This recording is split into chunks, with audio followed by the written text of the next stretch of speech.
Mrs. Graham, what are you doing?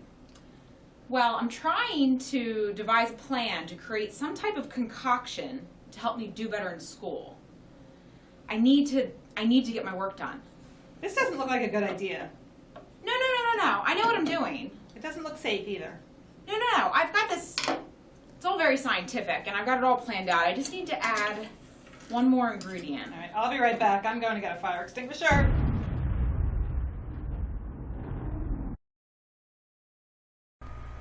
Okay, so how we just saw with Miss Graham, there is no magic potion on how to get your work done. You have to put the effort in. To stay organized, to complete your work, and do well in school, you really need to put some effort into it. So let's look at the math a little bit, shall we? In a brick and mortar or a traditional school where you came from, you probably worked and went to school 6 days a week, 6 hours a day, and if you do the math, that's about 3,000 hours of work a week that you were expected to do when you went to a brick and mortar school. Hold on. I'm Mrs. Dijon. I'm one of the math teachers here at Achievement House, and Mrs. Thompson has her math a little bit off here. So, a brick and mortar, you went 5 days a week, and you went 6 hours a day. So 5 times 6 is 30 hours a week in school, plus an hour a day of homework, so it's about 35 hours of work a week. Here at the cyber school, or Achievement House, you have 5 days a week, 6 hours a day, so that's 30 hours, plus your 5 hours of homework. So it's the same amount of work that you would have in your brick and mortar. It's about 35 hours a week. Thank you, Mrs. Dijon. I'll have welcome. to review that with everybody to make sure that we do at least 35 hours a week while you're at the cyber school. Okay, so no more fooling around. So that should be our plan. About 35 hours a week of work for cyber school that you should be doing your schoolwork just like you did in a brick and mortar. Remember, it can be during the day, it can be at night, it can be on the weekends. That's the beauty of cyber school. You don't have to do the 30 hours in a classroom during the day like you did in brick and mortar. If you work a job during the day, you can do your hours of work in the evening. But you just have to make sure you make a plan. Set a schedule. If you work during the day at a job, you need to make sure you set aside time in the evening to get your work done.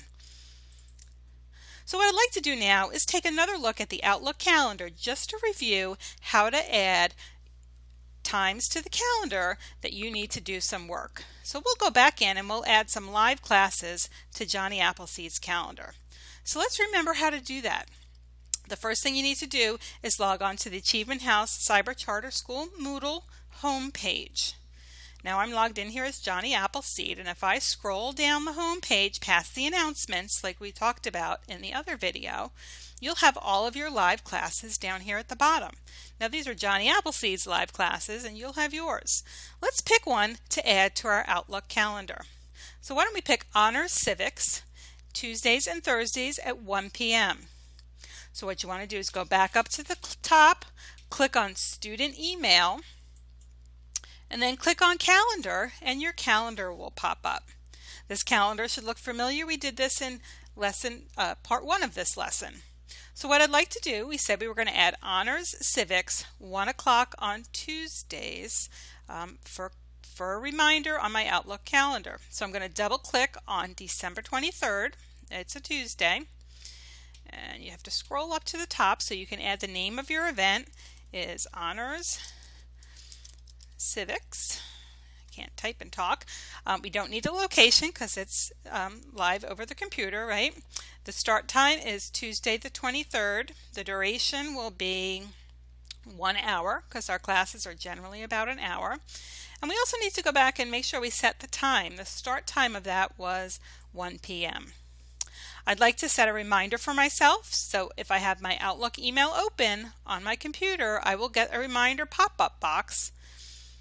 I like to set it for 15 minutes before the event starts. You can choose 5 minutes or 10 minutes, whatever you like. So at 12:45 every Tuesday, I'll get a reminder that I have class, Honor Civics, at 1 o'clock.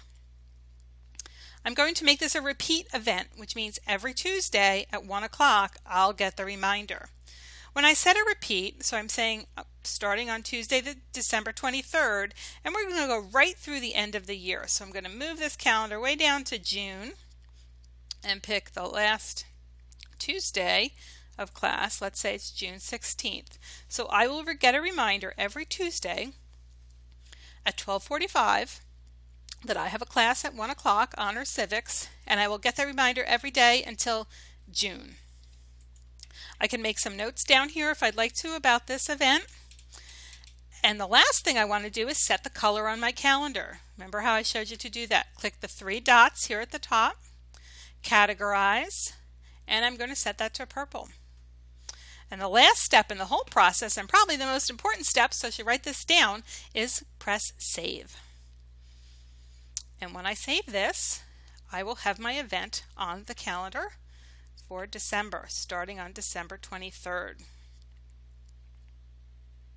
Now it may just take a minute, there we go, for it to populate. Made me nervous there for a minute, but now I have my Honor Civics at 1 o'clock on Tuesdays. And remember that class was also on Thursdays, so you can double click on Thursday and set that for 1 o'clock as well.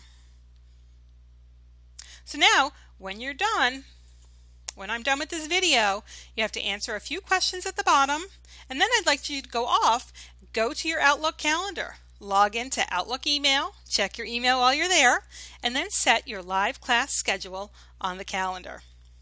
I hope this was helpful, and I hope this helps you get organized for your school.